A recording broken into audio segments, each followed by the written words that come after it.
চিন্তা চিন্তা তুমি এতদিন পরে আমার কাছে এসেছো চিন্তা,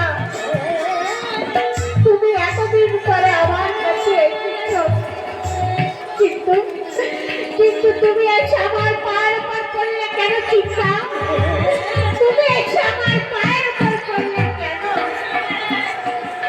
তোমার শান্ত আমার পায়ের উপরে নয়,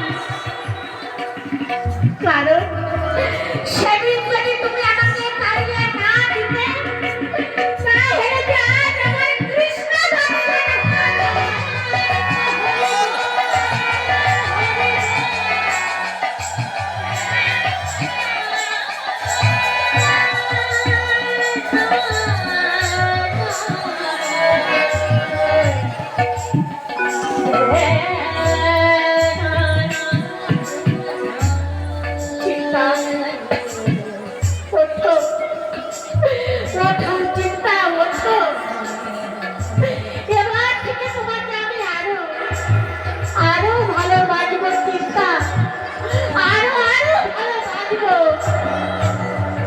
তবে তবে আর রূপের মনে নয়, গুরু জ্ঞানী তুমি যে আমার চৈতন্যময়ী জ্ঞানরাত্রি, জ্ঞানরাত্রি।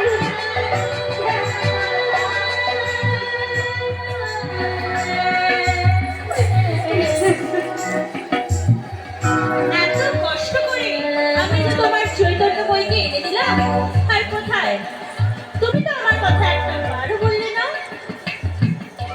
কেন আর লজ্জা দিচ্ছ প্রভু? কেন তুমি আমায় লজ্জা দিচ্ছ? তুমি তো সর্ব কারণ কারণা, চিন্তা মহাভাগ্যবতী, তাই তুমি তাকে আজ এমনি করে কৃপা করলে, কৃপা করলে।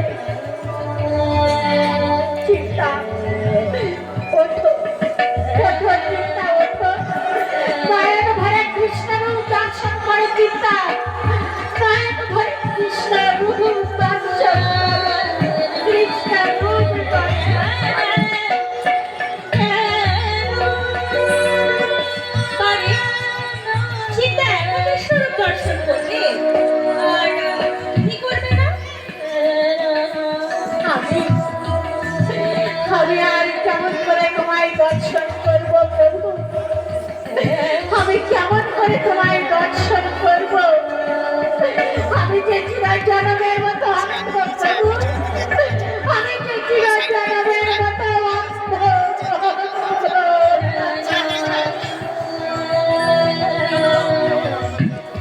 বেশ, আমি তোমার সমস্ত অন্ধকার দূর করে দিচ্ছি। এবার তো তুমি আমায় দর্শন করো।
প্রণাম করো।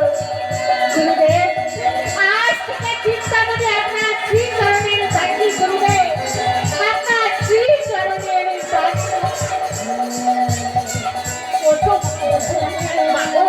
প্রথম যেদিন তোমার দেখেছি, সেদিন থেকে মনে মনে তোমার আমি শিষ্য বলে গ্রহণ করেছিলাম। তুমি আর নীলমঙ্গল আমার কাছে তো পৃথক নয়, তোমরা দুজনেই সমান। তাই এবার আমার সাথে